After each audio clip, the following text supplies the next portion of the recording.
Ами не е това входа. Това е?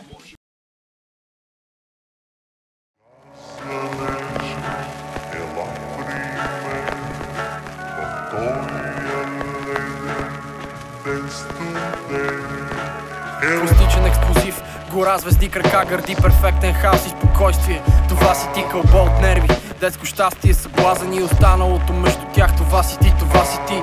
Нерешима задача, фалшива тревога, най-чистата дрога, ти си зависимост нова, елексир от природата. Птица свободна, ти си енигма с корона и най-красивия образ. Неразумно решение, съмнение, видение. Ти си причината 5 да е равно на 2 и 2. Заместител на болката, лимонада в стъкло. Буря в чаша вода, голямото зло. Топлата пролет, свободния полет, неловкия поглед. Ти си Бог, на който много хора се молят. Началото и края на всичките неща. Ти си любовта, си любовта.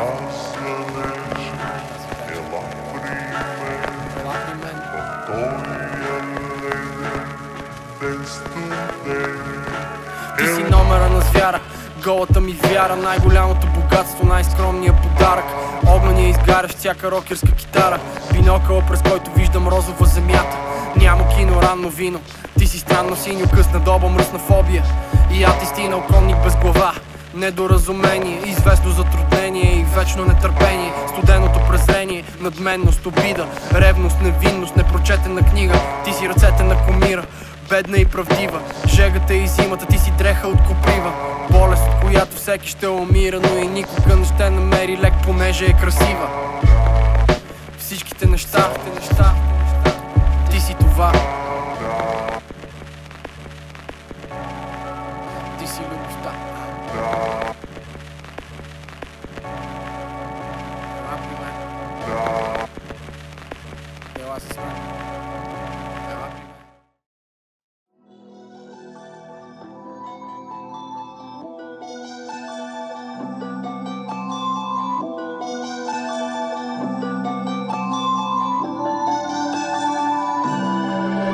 Те рими са реклама на Хускварна, тексаско клане. Не ти препоръчвам да ми вярваш, брат, нещото е в мен. Чуждо тяло може би, или вътре в мозъка стоп патрон. Да е в самите нас, смъртоносен хоризонт. Или пъзел, старая се да не съм пъзлю, няма кой да ме чуе в космоса с този скъп въздух, кафето винаги за изпът. Чисто с дъждовни капки, питам има ли извънземни, лелката на бюро за справки. Само отровни факти, всеки ден е Хелоуин. Като Фреди Крюгер са от чесане и хероин. Живите мъртви, някой ден просто ще спрем да спим. Убийството насилствено на 8 мм филм. Ужаса. В България да вада златна руда, живея с демоните си и пак празнувам Бабадук. ASMR, другите едва се чуват, изплашени сте откакто гената и мати направиха удар. Бедността е порнографията на праведния, оставаш сам, няма помощ, само твоя сподавен писък. Страха ме движи, страха ме кани, страха е подвиг, страха е глупост, страха е смърт в зародиш. Ако съм вечно критичен, ще остане ли време си спия коктейла. Цял живот ще отида да сочи с пръста, накрая в пръст ще си легна. Вярай половината, че само по магазини да ходиш, отида към четвърт. Зайби до бара и обратно на вечер, понеси си 30 гела. Напили се рева. Всички имат лична трагедия, като никой не гледа си бити, отрепан победител само като мине момента. Гордостта си пази да не би да се охлузи, да не изтече както лъчите между тия кирливи жалузи.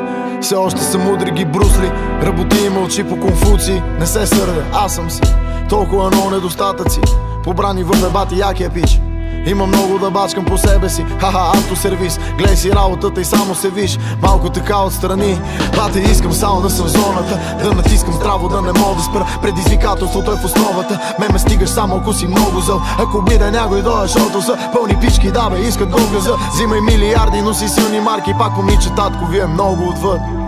Не ме слушат за това, че съм свестен, или защото съм морален стожер, или защото тия другите правят музики, се едно буквално нямат мозък. Микровълнови възгледи, тъп до по-тъп седи, нищо за казване, ни същи лафове. Добре, че всички сме позитивните хъслари. Изглежда, че тук ще си гледам семейството и ще ми е весело. Момчето не е зверски прост, но и не е наранен интелектуал с обвесен нос, заради повсеместната посредственост. Бате, боли ме кура за баз, бе. Взимам си златните хора на островчето, планът ми е ясен. Ако всичко пропадне И остана сам без имане, ще отида да бъда ратай на поета от Лещен. Или където има хълм украсен от дъба, ще легна да спя между дървесните вени заклещен. Ни извергнал страха, ще съм в плен на съня, накрая ще приема, че е вече.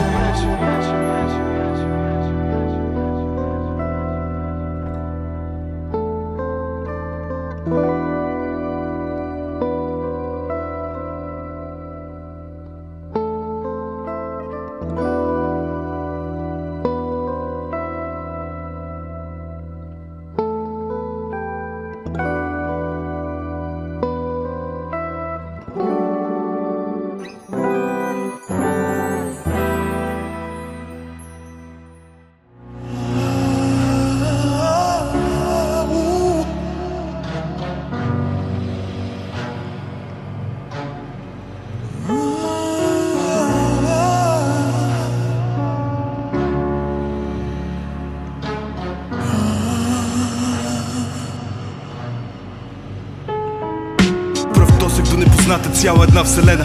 Облят в плацента, първи плач на момента. Кошерката била оцветена. Извисена новината се разнесла окрилена. Дали му има и съдбата на пеленачето вече била предопределена. Героят ни бил кротко бебе, без много играчки. Нямал нужда денонощно да се дебне от разните те гледачки. Като гъба побивал действия, реакции, ситуации. В малката си главичка грижливо складирвал образи, лица, местни атракции. Така махалото стъкало с щипкани по бузки, с безбройно сменене на блузки, преди и след закуски. До първи колики, непознати тръпки, първи опити за стъпки. Единият крак се подгъвал, другия се мотал във всеобразни врътки. Ръкопляскания, център на внимание. Той бил обгрижван с безрезервната майчина любов и всеотдайното и старание. Свълнено е лече, гевреч от пекарната предблока. В уречения част от тях недалече под ръчичка движил в познатата посока. В детската градина отново таратор с това гадно растение вътре. Чудил се в следобедните часове за сън как да се измъкне и промъкне до момиченцето, което го карало трудно да преглътне. А дните минавали с месеците на своя ред в години. По обед две филии тичал с другите деца да се замерват с смокини. Скрити в някоя градинка или двора зад почтенските кутии. Да би криеница или се спретвали престрелки с фунийки. Общо взето дете с богато въображение. Искал вечно да е в движение, няма търпение да се впусне в поредното ново приключение. Така дошъл и първия за него 15 септември. С букет хризантеми, майка му го целунала. Оттам двама учители го повели към класната стая. Бързо се сприятелил с всички, така 8 години били неспирни детските им игрички, но му се виждало края. Съвършил, прослушал музика, започнал да кара скейт. Скитал от улица през улица и вече не го пласал домашно приготвения кейк. По-скоро ако има някой джойнт да павне. Така той оформил морална и ценностна система от сутрин до поладне. И докато приятелите му падали като кегли безгласно в канала, срещнал красива бронетка, която единствена сили и баланс в живота му дала. Погребал себе си злото и решил да се ожени за въпросната мома. Вчерашна юноша, днес станал мъж, пълнещ семейния хладилник с храна.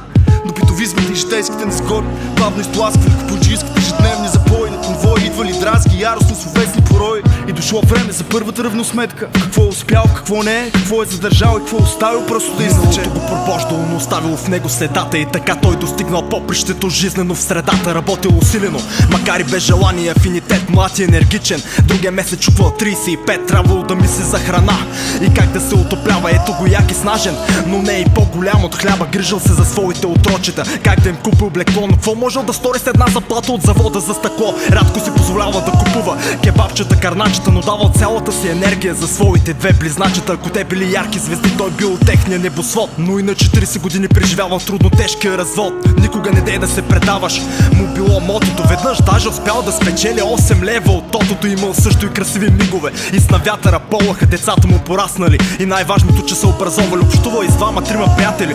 Можел да се гордей, а те му подарили екскурзия за 50-я юбилей. Вече виждал детайлите, надежда, цветя, месечина, но те се размили бързо, когато баща му починал. Такъв е живота, да си го кажем, бах ти гадния. Поне дъщеря му била щастливо омъжена в Холандия, а другата завършила финанси, счетоводство и контрол. Той бил достоен баща, нямал причина за главобол, а часовника си тик-такал, бели косми по мустака. Неусетно станало така, че ударил 60-така. Радостта е тук, дали заради внучето голямото, или че вече не обръщал внимание на болката в коляното. Усещал приятния вкус на кихлебарения мехлем. И на 80 години значи можело да бъдеш бухем. Тогава той си направил на питието последна равносметка. Сетил се за първата целувка с онази брюнетка, за безкрайните вечери изпълнени с трепети, за паденията и изкачванията по високите хребети, за своите деца, работа, провали, успехи. Разбрал, че оставил нещичко, храбри доспехи и като рицар на времето бил част от всемира. Но дори и благородник без един ден все пак се умира.